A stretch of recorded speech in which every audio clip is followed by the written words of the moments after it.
পাঁচজন গৌর গোবিন্দ কৃপা প্রার্থী ভক্ত মণ্ডলী পিতৃবর্গ মাতৃবর্গ সখাবর্গ গুরুবর্গ আপনারা এই যে এই মহারাস স্থলিতে শুভাগমন করিয়াছেন সুখদেবজি গোস্বামী ওই গঙ্গার দাস সমিতে পাণ্ডুকুল চূড়ামণি পরম ভাগবত পরম বৈষ্ণব পরীক্ষিত মহারাজকে এইভাবে শ্রীমদ্ ভাগবত শ্রবণ করিয়ে যাচ্ছেন, প্রবচন করিয়ে যাচ্ছেন।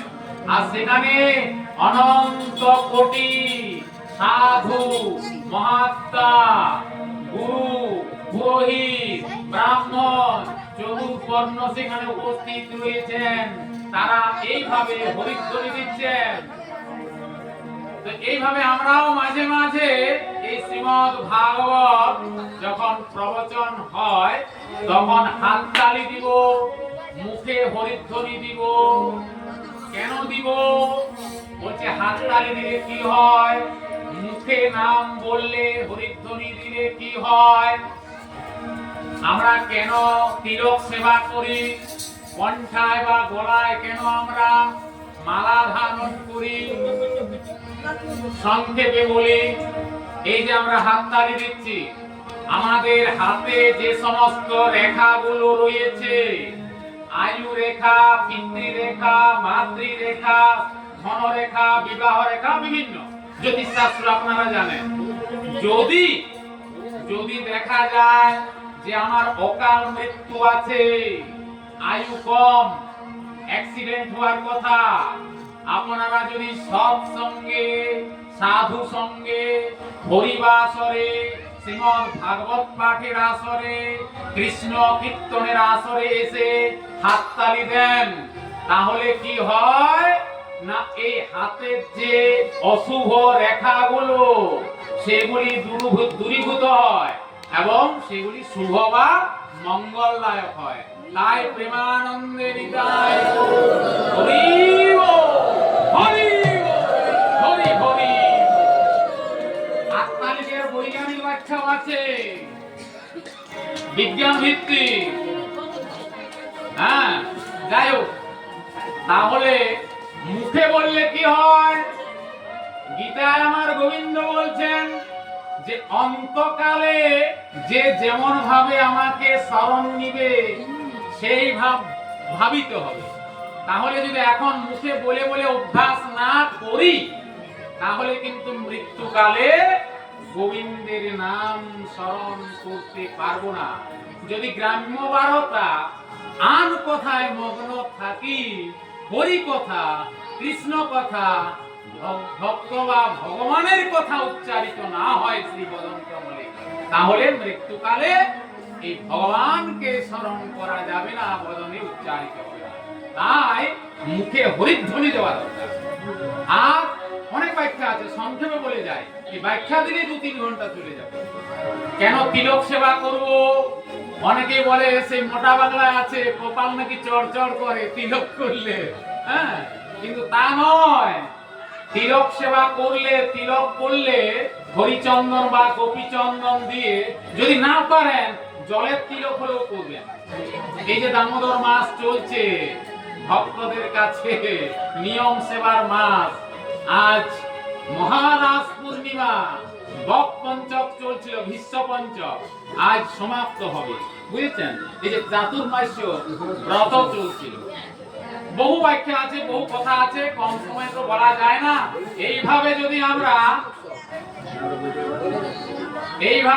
আমরা দিনের পর দিন ব্যাখ্যা করতে থাকি 3 থেকে 4 ঘন্টা, শ্রীমদ্ ভাগবতের এই যে ভাগবত ভগবান ইনার লীলা বলে শেষ করা যাবে না।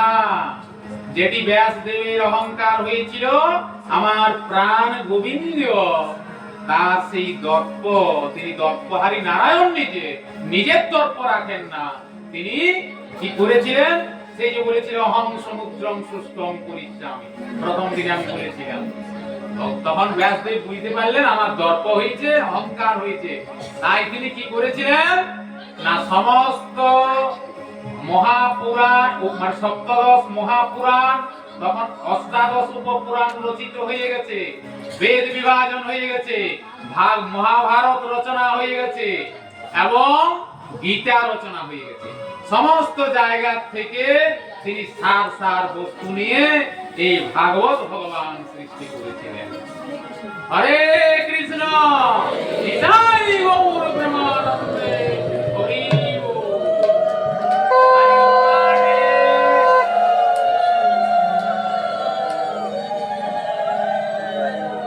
কপালে তিলক সেবা করলে কি হয় না, এই কপালটি আমাদের চর্মাবৃত অর্থাৎ ত্বকের দ্বারা, চামড়ার দ্বারা ঢাকা আছে।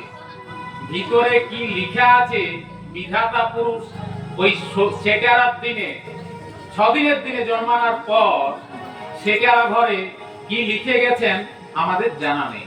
হয়তো কারো কপালে ওই রকম কোন অশুভ জিনিস লেখা রয়েছে, তিনি যদি তিলক সেবা করেন তাহলে তার সেই অশুভ জিনিস দূরীভূত হয়, কেটে যায়, শুভ বা মঙ্গলদায়ক হয়।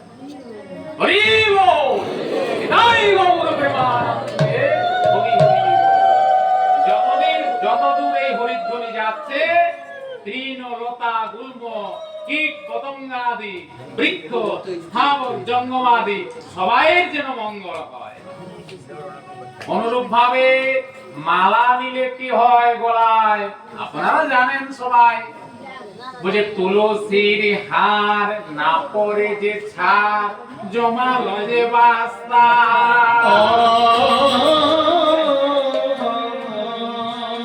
ও তিলক ধারণ না করে যে জন বৃথায় জনমতা।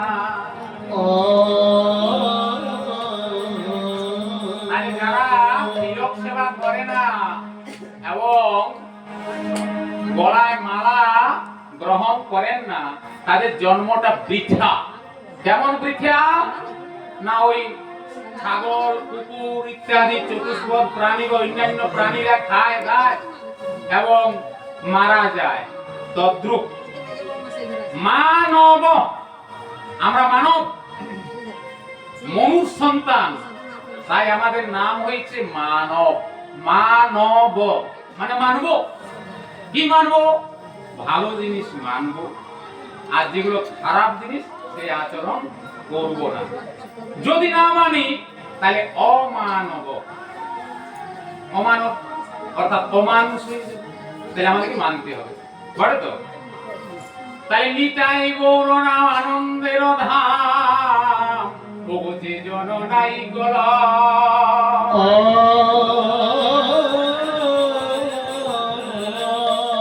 তারে যমরায় ধরে লয়ে যায় নরকে ডোবায়।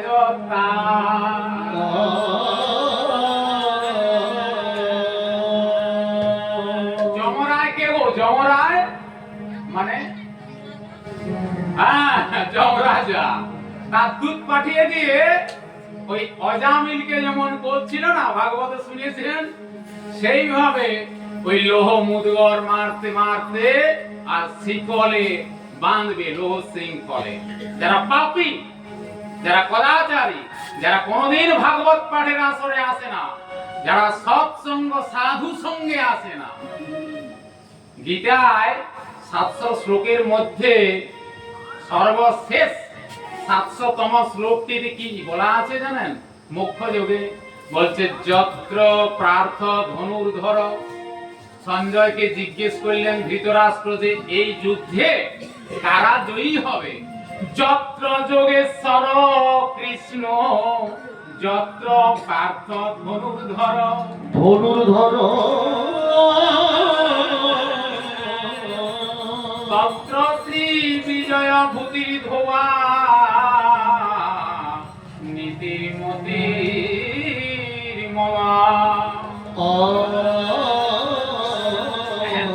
বহু ব্যাখ্যা আছে, গভীর অন্তর্নিহিত ভাব আছে।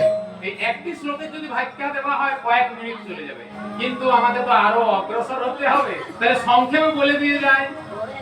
সঞ্জয়কে যখন অন্য ধৃতরাষ্ট্র স্নেহান্ধ পুত্রের মায়ায় মোহে অন্ধ হয়ে আছে। জিজ্ঞেস করলো, আচ্ছা সঞ্জয়, তাহলে এই যুদ্ধে কে জিতবে? সঞ্জয় বুঝতে পারছেন কে জিতবে। ডাইরেক্ট যদি বলে দেন ধৃতরাষ্ট্রকে যে পাণ্ডবরা জয়ী হবে, তোমার পুত্রগণ পরাজিত হবে, তাহলে এমন হতে পারে সঞ্জয়ের প্রতি কোপ বশত কোন অত্যাচার নেমে আসতে পারে।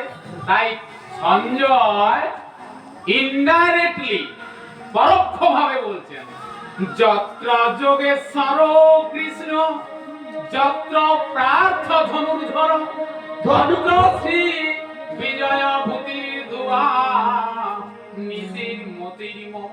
যারা গীতা পাঠ করেন দেখবেন এই শ্লোকটা কি মুখ্যযোগে শেষ শ্লোক, মাহাত্ম্য পাঠ করার আগের শ্লোক 700তম। তাহলে এখানে কি বলা হলো যে যত্র যোগেশ্বর কৃষ্ণ, যে পক্ষে যোগেশ্বর কৃষ্ণ রয়েছেন তিনি সমস্ত যোগের ঈশ্বর। অনন্ত কোটি ব্রহ্মাণ্ডে যত যোগী সাধু ত্যাগী মুনি ঋষি যোগী ধ্যানী অভ্যাসী আছেন, তাদের মধ্যে তিনি হলেন সর্বোত্তম, সর্বশ্রেষ্ঠ। তাই যত্র যোগেশ্বর কৃষ্ণ, যে পক্ষে কৃষ্ণ আছেন, ভগবান আছেন, যত্র পার্শ্ব ধনুর্ধর, যে পক্ষে তৃতীয় পাণ্ডব অর্জুন আছেন, সেই পক্ষের জয় হবে, সেই পক্ষের লক্ষ্মী লাভ হবে। এটা একেবারে নির্ঘাত 200% নয়, একবার 300% সত্য কথা, ইনডাইরেক্টলি বলে দিলেন। আচ্ছা, তাহলে আমরা যারা ঘরে বসে আছি ভাবছি ওখানে সব মুখ্য সূক্ষ্ম বোকারা গেছে হরিবাস, আমি কেন যাব? আমি ধনী মানি বিদ্যান। আচ্ছা, তার যদি কষ্ট দুঃখ হয় তখন যদি বলে ভগবান কি করছেন দেখছেন নাই। আচ্ছা, ভগবান তাকে সহজে দেখবেন কেন? আপনারা মায়েরা একটা কথা বলেন যে এলে গেলে আত্মীয়তা, যদি আসে যায় দেখা হয় তবে আত্মীয়তাটা ঠিক থাকে। ধরুন আমি আমার মাতুলা ভাই মামার বাড়ি বহুদিন গেলাম না, দেখবেন তাদের সাথে আমার অন্তরঙ্গতা অনেকটা দূর হয়ে যাবে, কেটে যাবে। কিন্তু একজন অনাত্মীয়ের সাথে যদি আমরা সব সময় দেখা সাক্ষাৎ হয়, যোগাযোগ থাকে, কথোপকথন হয়, তাহলে আত্মীয়তা, অন্তরঙ্গতা, ভালোবাসা সমস্ত কিছু বেড়ে যায়। তাহলে তুমি গোবিন্দের সাথে আত্মীয়তা রাখবে না, তুমি যেখানে ভাগবত পাঠ হচ্ছে আসবে না, হরি কথা শুনবে না, সাধু সঙ্গ সৎসঙ্গে আসবে না, তাই এলে গেলে তো কুটুম্ব। তাহলে তুমি কুটুম্ব করো, হরির সাথে আত্মীয়তা করো। যেমন কেমন ভাবা হয় কুটুম্ব, দেখো ওগো এক গৌর প্রেয়সী নারী অন্য নায়িকায় কহিছে ঠারি, এক গৌর প্রেয়সী নারী অন্য নায়িকায় কহিছে ঠারি, ও দত্ত নয়া থাকিতে ঘরে কেমনে ও দন যে মাতুরে। একটু করে বলে দিই, তাহলে সবাই বোধগম্যতায় আসবে না। এক মা, এই মা হয়তো আরেক মাকে ইশারা ইঙ্গিত করে বলছেন, কি বলছেন?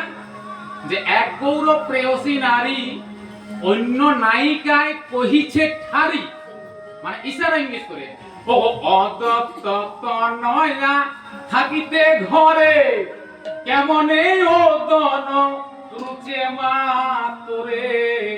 মাগো, ইনি বলছেন এই মা আরেক মাকে যে তোমার ঘরে অদত্ত তনয়া আছে। অদত্ত অদত্ত, যাহা দান করা হয় নাই এখনো। তনয়া কন্যা, পুত্রী, বেটি, মেয়ে। তাহলে আমার ঘরে একটি অদত্ত অর্থাৎ দান না করা কন্যা বা মেয়ে রয়েছে। ওই অদত্ত তনয়া থাকিতে ঘরে কেমনে ও দন রুচে মাতুরে। তোর ঘরে ধ্যাড়িনী মেয়ে রয়েছে, আগেকার দিনে বলতো, কারণ মেয়ে যদি বড় হয়ে যেত, যদি পাত্রস্থ করতে না পারত, পাড়া প্রতিবেশী আত্মীয় স্বজন সবাই বলতো তোর মেয়েটা কত বড় হয়ে গেছে, এখনো জামাই দেখিস নাই, জামাই করিস নাই। তাহলে প্রত্যেকের অন্তরে একটি অদত্ত কন্যা রয়েছে। সেই কন্যা দেখি ভগবতী গুণবতী তনয়া বড় গৌর বিশ্বম্ভরে সম্বন্ধকার। সেই অদত্ত তনয়াটি আমাদের মতি মানে মন, সেটি কাকে দান করতে হবে, কাকে জামাই করব, জামাতা না মতি গুণবতী তনয়া বড় গৌর বিশ্বম্ভরে সম্বন্ধ করহ। অর্থাৎ গৌর চরণে এই মনমতিকে দান করতে হবে। কি ভালো লাগছে বাবা? আচ্ছা, তারপরে বলছে শ্রী নন্দাদ্বৈত মাধব সুত শ্রীবাসাদি এই পঞ্চ সুত 64 মহান্ত গোপাল বার ইহাদের সহিত কুটুম্ব কর। কাদের সাথে আত্মীয় কুটুম্ব করতে বলা হচ্ছে? এটা আধ্যাত্মিক মার্গে। আমরা তো পার্থিব কুটুম্ব আত্মীয়তা করি, মেয়ে দিয়ে জামাই পাই, ছেলেকে দিয়ে বৌমা পাই, বন্ধুত্ব করি। এখানে যে আত্মীয়তা, বন্ধুত্ব, কুটুম্বের কথা বলা হচ্ছে, অর্থাৎ আমার গৌর চরণে প্রাণ নিবেদন করি, ওইখানে আত্মীয়তা করতে হবে। তাহলে ওই যে 64 মহান্ত গোপাল বার ইহাদের সহিত কুটুম্ব কর। এদের সাথে আত্মীয়তা করতে হবে। এই বাস্তবে পার্থিব যে আত্মীয় কুটুম্ব, এরা তো সব মারি ধান্দা পার্টি। এই পৃথিবীটা, এই সংসারটা, এটা একটা অটবি অরণ্য স্বরূপ। এই শ্রীমদ্ ভাগবতেই বলা আছে, পঞ্চম স্কন্ধে জড় ভরত উপাখ্যানে পটটিতে বলছে এটি একটি অরণ্য। অরণ্যে কি থাকে গো? অরণ্যে থাকে ব্যাঘ্র, শার্দুলাদি, সিংহ, বিভিন্ন নখযুক্ত প্রাণী, অজগর, সর্প, বৃহৎ বৃহৎ মহীরুহ বৃক্ষ, কাঁটা, ঝোপ ঝাড়। অরণ্যে রাস্তা খুঁজে পাওয়া যায় না, গভীর অরণ্যে রাস্তা থাকে না, যেধারে যাবেন কাঁটার আঁচড় খাবেন, অজগর সাপের সামনে পড়ে গেলে গিলে দিবে, ব্যাঘ্র সিংহের সামনে পড়লে খেয়ে নেবে। তদ্রূপ এই পুত্র, কন্যা, আত্মীয়, কুটুম্বাদি সবাই হলো এই সংসার অরণ্যের মধ্যে এক একজন বাঘ, ভালুক, সিংহ, অজগর, সর্প স্বরূপ। এগুলি ভাগবতের কথা। নিতাই গৌর প্রেমানন্দ। আত্মীয়তা করতে হবে কোথায়? না গৌরাঙ্গ মহাপ্রভুর পার্শ্বদের সাথে। ওই যে 64 মহান্ত গোপাল বার ইহাদের সহিত কুটুম্ব করো। এখন কুটুম্ব করলে কি হবে? ও গো ইহারা কুটুম্ব হইলে পরে গুরু বৈষ্ণব আসিবেন ঘরে। এদের সাথে যদি কুটুম্ব করা হয় তবে গুরু বৈষ্ণব আসবে, না হলে আসবে না। আবার গুরু বৈষ্ণব হইলে কি হবে? ওগো হরি নামামৃত খাইতে পাবে, জগতে তোমায় আদর করিবে। নিতাই গৌর কৃষ্ণদাস কহে শুনয় গো মাই, মাই মাগো মাগো, মাই মানে মা। কৃষ্ণদাস কহে শুনয় গো মাই, ইহা ভিন্ন গৌরের সম্বন্ধ নাই। এই না করলে আর কোন সম্বন্ধ নাই। নিতাই গৌর প্রেমানন্দ। তাহলে আমি এলাম না, গেলাম না, গৌর চরণে প্রাণ নিবেদন করলাম না, সাধু সঙ্গ সৎসঙ্গ করলাম না, ভাগবত পাঠের আসরে এলাম না, গোবিন্দের সাথে কোনো সম্বন্ধই রাখলাম না, আর বিপদে পড়ে গোবিন্দকে ডাকলে যাবে কেন? তাহলে গোবিন্দ তখনই যাবেন যদি তার সাথে যোগাযোগ রাখা হয়, যেটা আপনারা যোগাযোগটা রেখেছেন। যোগাযোগ রেখেছেন মানে এই যে যোগাযোগ হচ্ছে। হরে কৃষ্ণ, হরে কৃষ্ণ। আমাদের এরা বলছে আমরা জনগণ কি বলি, ভক্তগণ বাদ দিয়ে মানে আনলো, আমি সকল কাজের পাই যে সময় তোমারে ডাকিতে আমি সকল কাজের পাই যে সময় তোমারে ডাকিতে পাই রে, আমি তোমারে ডাকিতে পাই।